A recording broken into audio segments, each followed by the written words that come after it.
The Korean War. In North Korea, the people are led to believe that Americans are monstrous demons. They have limited access to the internet and have no contact with the outside world. They think that their leader is a god and there is little to no outside influences. The people are repressed and abused. Kim Jong un assumes power of North Korea through family ties.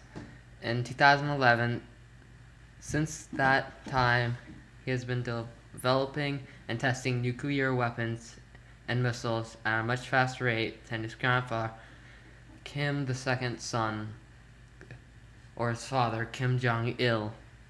In fact, in 2017, he tested a weapon that indicated that he had succeeded at developing hydrogen bombs that are 10 times more powerful than the ones in 1945. Experts believe that he has approximately 30 nuclear weapons. His nuclear missile range is able to reach South Korea, Japan, and as far as the United States. He also has access to chemicals as well as biological weapons. He has threatened to utilize nuclear weapons to turn Washington, D.C. into a sea of fire. The United Nations, along with the United States, have attempted diplomatic strategies such as trade bans that covered materials and goods related to weapons, economic sanctions, travel, and overall trade. In June 2018, the United States and North Korea attempted to improve relationships and create a more stable environment of peace in the Korean Peninsula. It was hoped that North Korea would commit to a complete denuclearization. The two countries did not come to an agreement. North Korea was interested in ending military exercises in South Korea, removal of U.S. troops, cancellation of U.S. extended deterrence guarantee, worldwide dismantlement of all U.S. nuclear weapons, along with creating formal diplomatic relationships with the United States.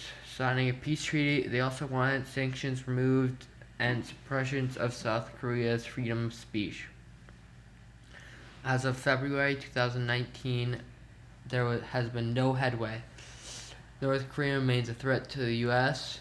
and the rest of the world. Due to the development of nuclear missiles capability, Kim Jong-un continues to make threats, pursue nuclear endeavors in secret, and openly defies United Nations resolutions.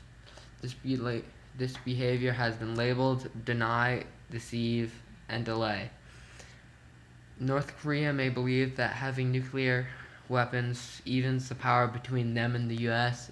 It could continue give them leverage in making demands or resisting to negotiations. To make things more complicated, China and Russia are both North Korean allies. Any hostility in the region could draw them into an undesirable war.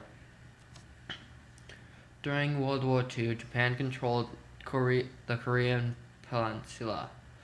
During World War II, the Allies met several times during the war. The last one was the Potsdam Conference.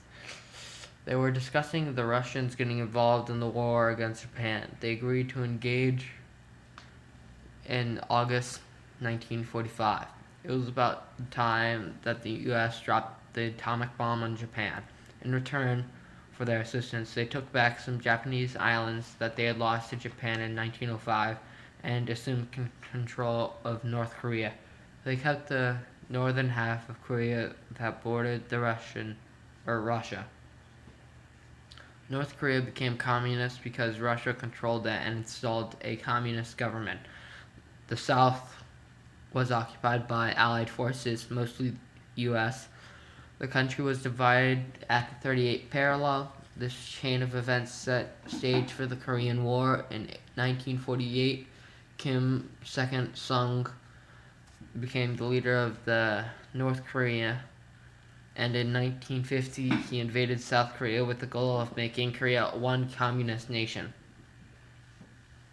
He had Soviet and Chinese support. In the beginning, the Russians were actually fighting. The North Korea pushed allies to Prusa, which is south on east coast of South Korea. General Douglas MacArthur led United Nations forces in an amphibious invasion of Angkor. He attacked above North Korean troops from the south. The North Korean army retreated north towards Chinese borders. The Chinese got involved and invaded North Korea and pushed the Allied forces back. Eventually, the country ended up where the war started, at the stalemate. The Korean War happened after World War II. During the Cold War, the U.S. involved, including stopping communism at the 38th parallel. Throughout history, since the division of the Korean Peninsula, North Korea has continued its charades of negotiation, deceit, and rejection. There have been 4 attempts to convince Korea to stop advancing its nuclear arsenal.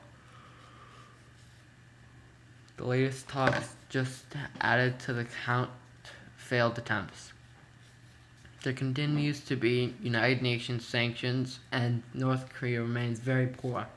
The U.S. is steadfast as it protects South Korea from communist spread. Diplomacy has been utilized instead of an outright war. North Korea is flexing muscles to become a world power, and since it has nuclear capabilities, the world is on edge. In an attempt to never repeat the atomic bombing of a country, the United Nations is trying to implement more diplomatic solutions with little progress. It is a war of words and intellect until another bomb hits soil. Then, history may repeat itself. There could be an all-out World War III. At that time, there will be a fight to restore peace or spread communism. Since North Korea said that they will never unilaterally give up its nuclear weapons, I recommend continued diplomacy. I would also attempt to get more support for the North Korean disarmament from China and Russia. During this time, trying to educate the people of North Korea and ride out Kim Jong-un's reign until North Korea gets a new leader that's willing to negotiate. Hopefully the people want and embrace democracy.